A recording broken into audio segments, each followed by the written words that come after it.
करत हाँ सब पिया हो के कराते बोलब के करत हाँ सब पिया हो के कराते बोलब के करत खाबो पिया हो दिलवा के बतिया के करत खाबो पिया हो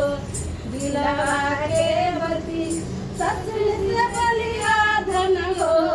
ननदो से बलिया ससुर से बलिया धन हो ननदो से हमिया देवर से कैया धन हो